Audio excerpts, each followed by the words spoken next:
How do the Miami Dolphins pick up the pieces after week 3 in Seattle? Can they? We're exploring that here today on Locked On Dolphins.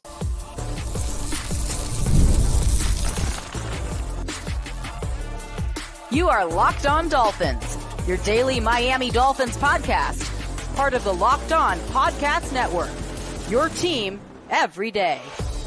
All right, Miami, welcome to another episode of Locked On Dolphins. It is your team every day here on the Locked On Network. I'm your host, Kyle Krabs, a lifelong Miami Dolphins fan, host of Locked On Dolphins, co-host of Locked On NFL Scouting, author of Touchdown Miami on Substack, and the NFL Draft Lead for the 33rd team. You can find all of our shows here on the Locked On Network on YouTube or wherever you list your favorite podcasts. Tip of the cap to our everydayers, because it is your team every day. We don't just say it.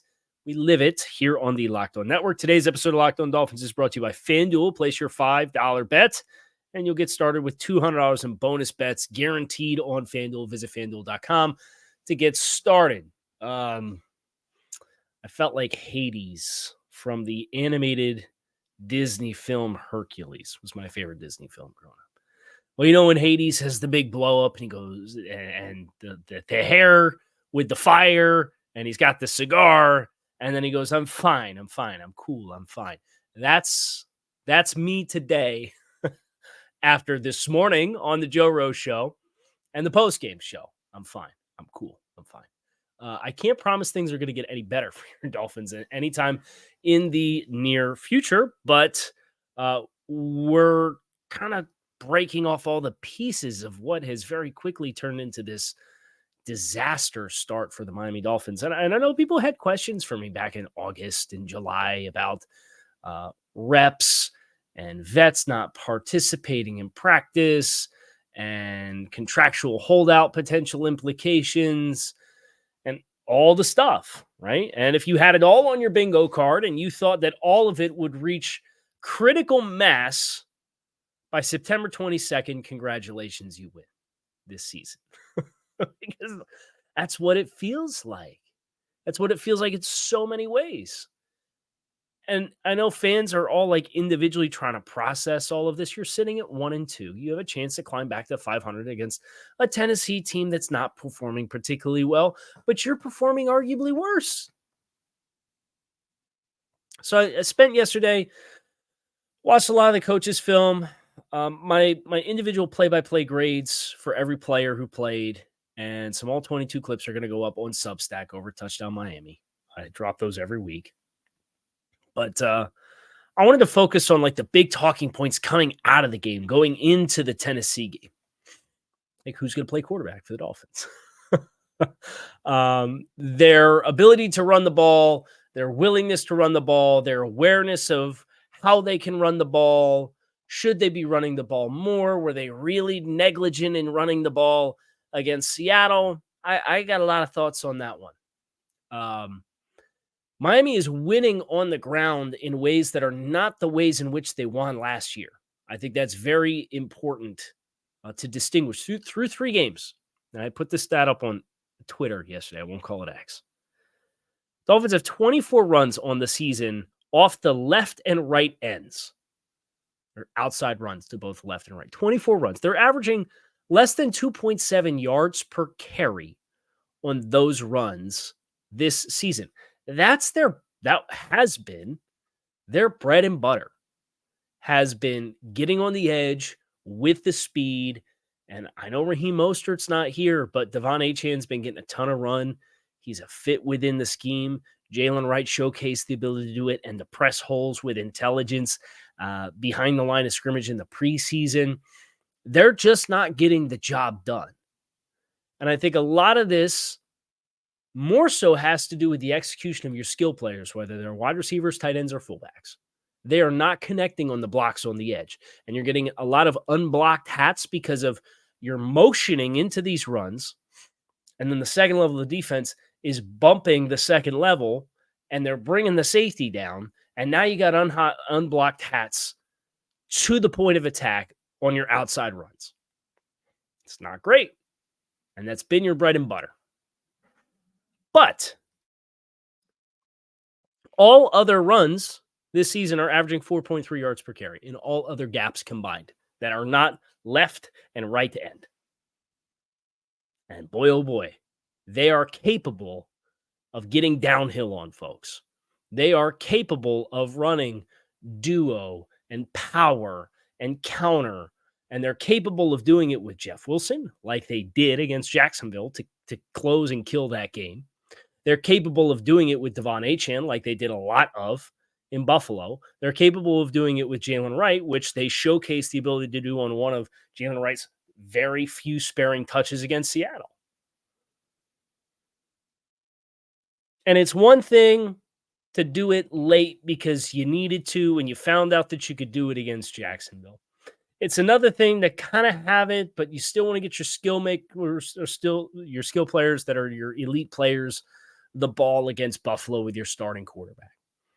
I think it's an entirely different thing when you, for the third consecutive week, show we can run downhill with our non-traditional, non-staple plays. They're giving it to us.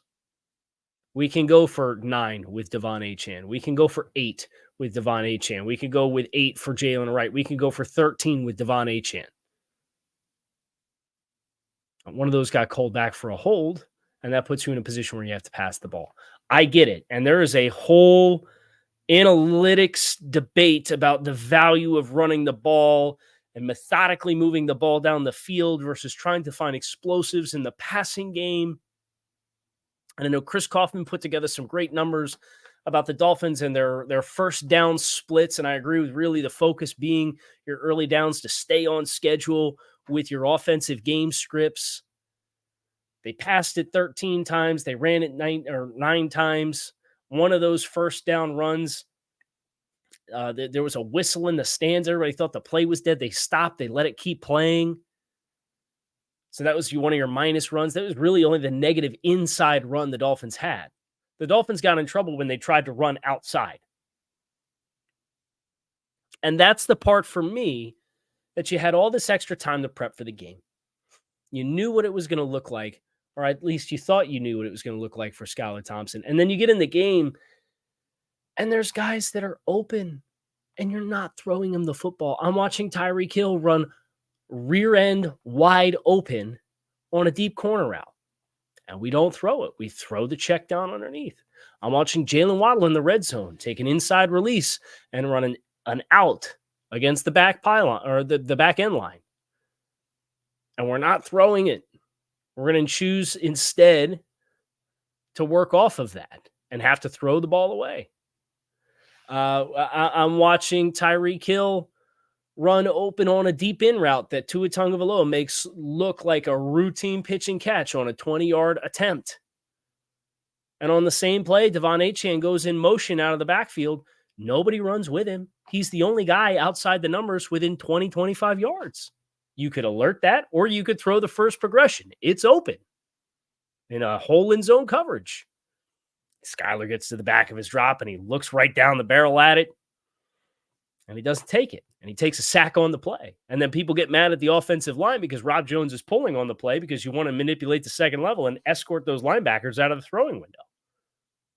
When in reality, we had room to step up. We had an alert that was there to take that nobody ran with if we wanted to take the easy completion, and your primary progression's open on the play, and people are mad at the offensive line. And if that's what the execution of you dialing up the winning plays looks like, then you have to call the game differently.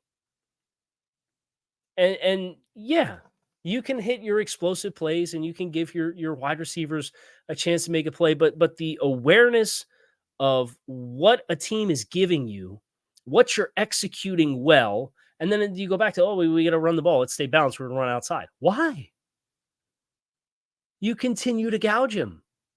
And it's like a holding penalty for 2 straight weeks. The one in week 2 was against Teron Armstead. I thought it was a ticky-tack call. But you let that get you completely out of running the ball between the tackles. That one against Buffalo was a 10-yard run by Jalen Wright. It was an excellent run. You took the holding penalty, and I get it. There's more margin for error, but putting all the extra layers on top of your concepts and asking a player who doesn't see the game like your starter to operate your passing offense like your starter also has margin for error. thought this sequence was very telling. It's 10-0 Seattle, midway through the first quarter. The Dolphins get a 9-yard run by Devon Achane, running power. They get a fullback. They're in I formation. They pull the guard around. They run power. And they get 9 yards. Now it's 2nd and 1. They go to outside run, and they lose 4 yards on the play because they motion, and the second level bumps, and the safety rolls down, and you have unblocked hats at the point of attack. You take a loss. And you take a sack on 3rd down, and you're backed up to 3rd and 5. Then you have to punt. And then you get the turnover with the interception in scoring territory. And you try to run the ball on 1st down, but you have an illegal shift or illegal formation because your guys aren't lined up right. And that's part of the margin for error that exists with how you call and construct a game plan. At some point, you just line up and play. You're in Seattle with a guy, I don't care if it's his 3rd year in the system, who's completely over his head. Just line up and play. So you try to run the ball. Devon Achane slips, could have been, and probably would have been a touchdown if he didn't slip, but he did slip, but the play didn't count because there's a penalty. Okay, so now you start, it's 1st and goal from the 11. You go pass, pass, pass. You pass up on a touchdown on this play or in that possession, even though you dialed up a winner and you had to kick a field goal. And you go 1st and 10 pass, inside run for -1. But that was the play where Ingold stops and the offensive line stops and there's a whistle, but they let it run. So you lose a yard on that play. And you go pass, inside run for gain of 8, inside run for gain of 13, pass, punt, pass, punt. And that does not include the end of half sequence in the 1-minute offense where you're trying to get in scoring position. That possession came after those 2 3-and-outs trying to pass the ball. Well, not 3-and-outs because you ran the ball for 21 yards on 2 plays and then threw the ball 3 times.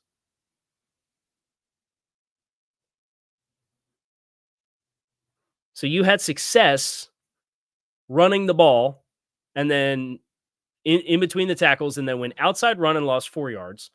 Pass, inside run, miscommunication, dead play, whistle. Pass, inside run for 8, inside run for 13, pass. 13-3. And you gained on your 3 outside run or inside runs, you gained 30 yards. And sandwiched around that, you threw it 13 times. I don't know. I think there's an awareness to the kind of game that you need to play to win the game. And it felt like that never really changed with the tone of how they called the game offensively, despite missing the most important ingredient. And the value of Tua Tagovailoa has never been more painfully clear. And that makes the facts around his circumstances and the injury history and the fact that him and how he's asked to recover and needs to recover from head injuries is different than pretty much every other player in the league. You're playing with a whole different set of rules. It's a devastating domino effect. Speaking of quarterback, who's playing for the Dolphins against Tennessee? I got my thoughts. We'll get into that next based off the tape we saw with Tim Boyle, Skylar Thompson, and what we didn't see, but what we know about Tyler Huntley. That's next. Stick with us. NFL fans, you can start the season with a big return on FanDuel, America's #1 sports book. When you're in a hunch in the middle of a game, you can check out the latest stats, view the live play-by-play, and so much more on the page where you just so happen to also place your bets. You'll get started with $200 in bonus bets guaranteed when you place your first $5 bet at FanDuel.com. That is FanDuel.com to get started.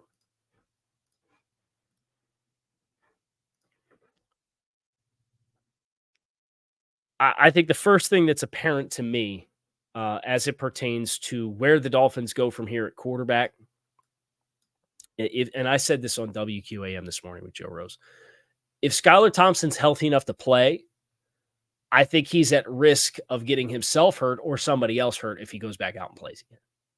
I thought it was that startlingly apparent that he was really struggling. And that gets into I know those of you who asked, what's the deal with the backup quarterback situation? This seems like it's a problem. Well, if you had that on your bingo card, and my response was the old Tom Moore adage of if your starter goes down, we're you know what, and we don't practice you know what. Here we are. The unfortunate reality is it happened the first time Tua Tagovailoa had a choice to make with the ball in his hands this season. First chance. Now we're in you know what, and we're up you know what creek without a paddle. I think the devastating revelation out of this, Mike McDaniel's got extra time to prep for a game plan and called a game really, I thought, a lot like what he would have called it as far as reads, concepts, and timing patterns. And it was very apparent that, everything down to guys getting lined up right, guys getting the play call right. There were a lot of instances where you had multiple guys running the same route. So now I'm asking myself, are you getting the play call in the huddle right? Are we getting the play calls wrong? What's going on here? How do we have Braxton Berrios and Jalen Waddle both running streaks on the backside of a concept, and they're 2 yards apart from each other? How do we have Tyreek Hill and Jalen Waddle both running the glance route on a ball that Tyreek actually caught, but their route, and they're stacked on top of each other, they ran the exact same route at the exact same time. And it just so happens that Skylar could slot it in to Tyreek on the play. Stuff like that showing up in a very short period of time is alarming stuff. You can't put Skylar back out there. And some of the sacks that he took, there was some unfortunate circumstances around those plays where we mentioned the one that he took where he's got the alert with the motion with Achane and nobody runs with him. And then the first progression on the play is the deep end to Tyreek Hill, and he doesn't throw it. He takes a sack on that play, and he had room to step up in the pocket if he wanted to. He didn't take it. He takes a sack. You have Kendall Lamb come in for Teron Armstead and gets off the ball early, and kind of the entire front side of the progression sees he's off the ball and sees a flag go up. And they think that the play's dead because it's a false start. In reality, they called Austin Jackson on the other side for being off the line of scrimmage with illegal formation. So the play is live, and Skylar Thompson gets chased down from behind and takes a sack. And then obviously the end of half sequence where they're trying to draw the DPI, Skylar doesn't throw the ball. And then he's going to slow jog out to the sideline and take a big hit on the play. And it takes another sack. That's 3 out of the 4 sacks. And then obviously the big play in the start of the second half that got him injured in the first place with the play action ball fake. Took a lot of extra hits, put himself in some bad positions, including tight end delay release. He's blocking the end, and he delay releases, and Skylar looks over and sees, okay, he's delayed released. I have him. And then decides I'm going to come back to the middle of the field and look down the middle of the field for an anticipation throw. Well, I'm late on that because I was sitting here looking at this. And now I'm going to come back to the check down with the tight end on the delayed release and try to drop it up over the top of him. And I'm going to get caught with my arm up in the air where the defender comes up and crunches my armpit and drives me down on the ground. Just the whole thing was very disjointed. And if you're going to call a game based on timing, and if you're going to call a game based on precision on the road with the player who's in the system, that goes back to some of the things that we had the reaction on the postgame show that I'm not going to get back into here. But if he's not capable of doing that, and that's how you want to call a game, then you can't keep doing that. And that includes the player who's executing as well. This should be Tyler Huntley territory, in my opinion. Now, Mike McDaniel is speaking as I am recording this right now, and said there's a lot of stuff, quote, there's a lot of stuff on the table as far as Skylar Thompson's health. Regardless of whether he can play or not, I don't know how you can make that choice and go back there. Tyler Huntley forces you to do something different. And I think that's what part of what this team needs is there is such a hyper awareness to your elite offensive skill players in Tyreek Hill and Jalen Waddle. I'm sorry, I can't sit here and watch the New York Giants with Devin Singletary at running back and Daniel Jones at quarterback find the way to feed the ball to Malik Neighbors, and we can't do routine basic drop back stuff and get our wide receivers the football. How does that work? How does that work? And it feels like we're not willing to get out of the core principles that has served for the past several years as the identifying plays for the Dolphins and its offense. And the way teams are playing you from a coverage perspective, what your quarterback play looks like, the success that you're capable of having on the ground between the tackles, if you just choose to do it, you have to do something different. Has to happen. You need a catalyst for change. And I think the skill set of the player in Tyler Huntley can serve as the catalyst of change if you allow it to. Now, if you just want to come out, you want RPO up and down the field, and you want to play action pass and all that stuff, go right ahead. But I don't think your recipe is going to get any better in the intermediate for however long you're without your starting quarterback, whether that's another 3 games, whether that's another 14 games, whether that's 8 games, who the heck knows? And I'll tell you what, you read Barry Jackson had a story on the Herald, and it didn't give you the warm and fuzzies about the outlook of Tua Tagovailoa returning for the Cardinals game as soon as he's eligible. Adam Schefter's going on ESPN talking about the Dolphins need to save their season. They have to be making calls on quarterbacks. Well, if Tua Tagovailoa is coming back in 3 weeks, and I don't know this, I'm just trying to read between the lines on the messaging from all of the people that have the kind of access that you would assume kind of know what direction things can trend. But if Adam Schefter's talking about the Dolphins have to save their season, they need to go out and get a quarterback. Would you have that kind of tone and language if Tua Tagovailoa is going to be back in 3 weeks? I don't know. But it doesn't make you feel nice and secure that salvation's coming on the other side of the bye week after you play Indianapolis. And Tyler Huntley can at least bring some different things and force you to do some new things and make it more simple and just line up and play ball, because I'm sorry, the team is too talented to be playing like this. The offensive line has largely not been the core of all issues, regardless of what your social media timeline would tell you about Robert Jones pulling around and them giving up a sack on a play. And Skylar had 2 open options on the play to get rid of the ball, and he chose not to. I don't know. We're going to talk a little bit about the defense, health on defense in particular, as the Dolphins try to pick up the pieces coming out of Seattle. That's next here on Locked On Dolphins. Stick with us. When you're hiring for your small business, you want to find quality professionals that are right for the role, and that's why you have to check out LinkedIn Jobs. LinkedIn Jobs has the tools to help you find the right professionals for your team faster and for free. LinkedIn is not just another job board. LinkedIn helps you hire professionals you can't find anywhere else, even those who aren't actively searching for a new job, but might be open to the perfect role. In a given month, over 70% of LinkedIn users do not visit other leading job sites. So if you're not looking on LinkedIn, you're looking in the wrong place. On LinkedIn, 86% of small businesses get a qualified candidate within 24 hours. So hire professionals like a professional on LinkedIn. Post your job for free at linkedin.com/LockedOnNFL. That's linkedin.com/LockedOnNFL to post your job for free. Terms and conditions do apply. We are fighting our way through a little flu bug here in my house, because when it rains, it pours, right?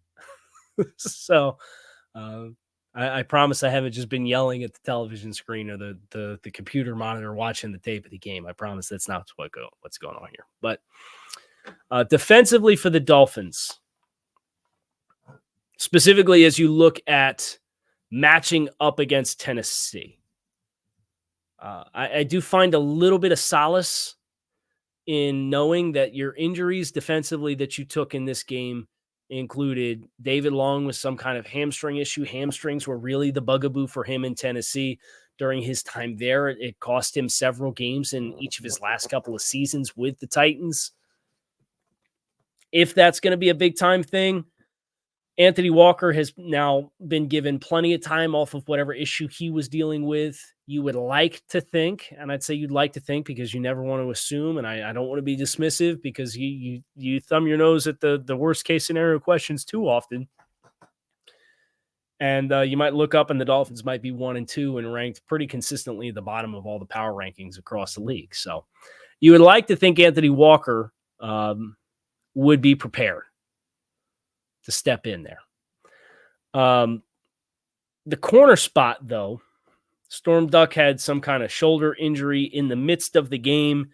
Is this the Ethan Bonner elevation game going against Tennessee? If you told me that he was going to have to play and get some coverage assignments and he was going to go against Treylon Burks, I think he'd probably hold his own just fine.